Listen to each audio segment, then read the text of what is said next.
I actually have a red cape somewhere that I was gonna wear for this video and I can't find it.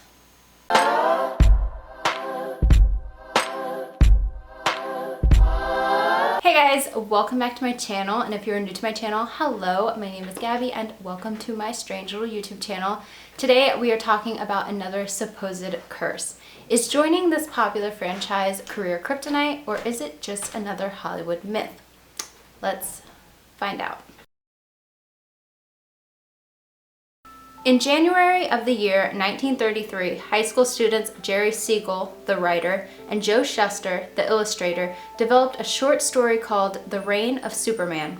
Siegel and Shuster were huge movie lovers and claimed to model Superman after characters often portrayed by actor Douglas Fairbanks, while they modeled Clark Kent after the characters portrayed by slapstick comedian Harold Lloyd.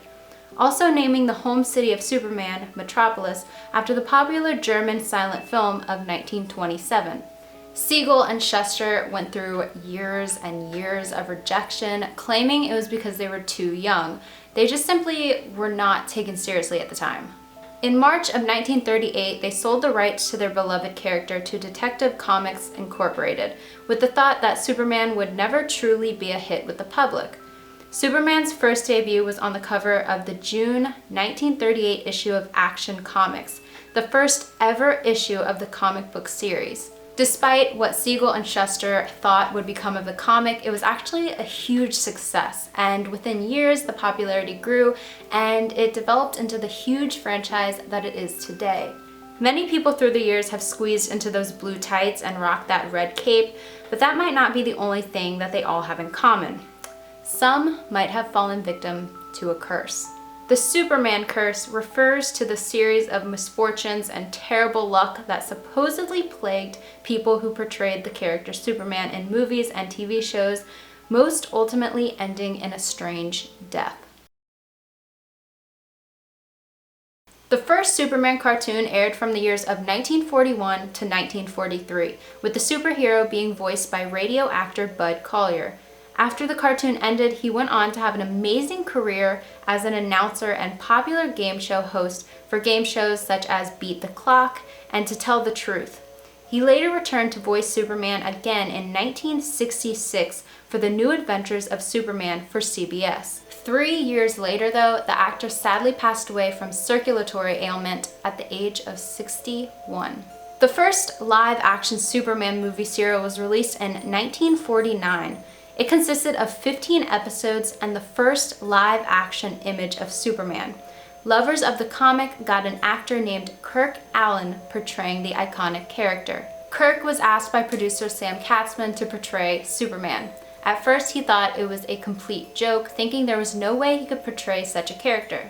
After the first serial did well, he went on to play Superman again in the second live-action serial released in 1950 called Atom Man vs. Superman. After playing the role, though, he was too identified with the character and it was really hard for him to land many roles in the future. He did appear as Lois Lane's father in the 1978 Superman for a small part, but the actor ended up passing away on March 14, 1999 from Alzheimer's disease at the age of 88. Lee Quigley played baby Superman in the 1978 film alongside some very well-known names in the film industry.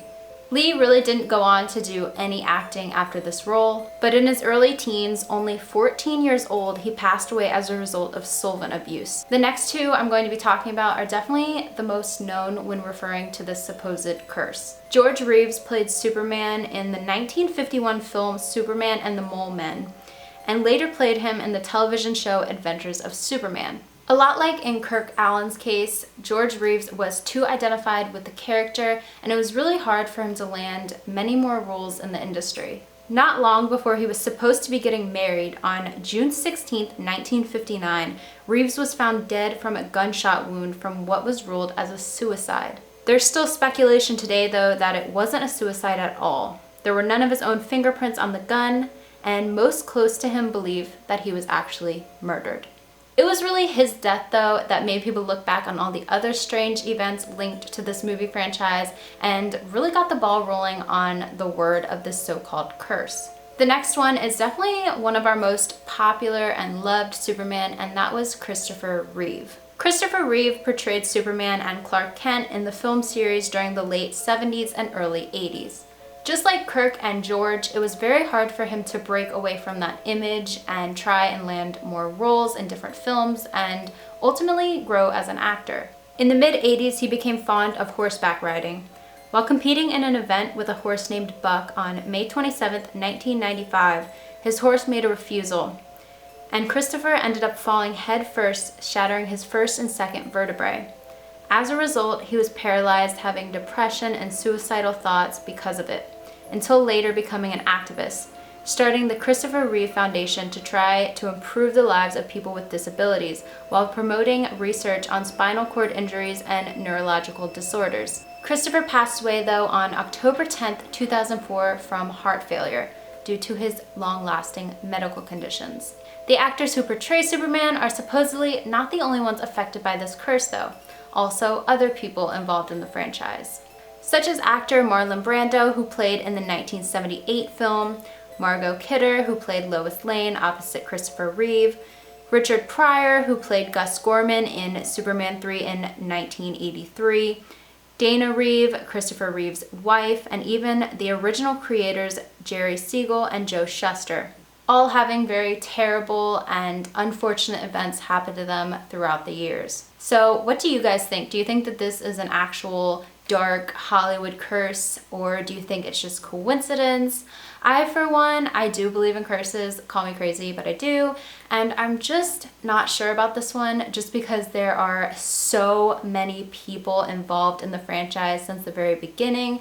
That's just a large group of people, and there's just room for coincidences to happen. There are just a lot of strange things involved with this story, but definitely let me know your opinion down in the comments. I love hearing from you guys. I read every single comment, and also leave any requests you have for videos, and I will see you guys in my next video. Bye guys.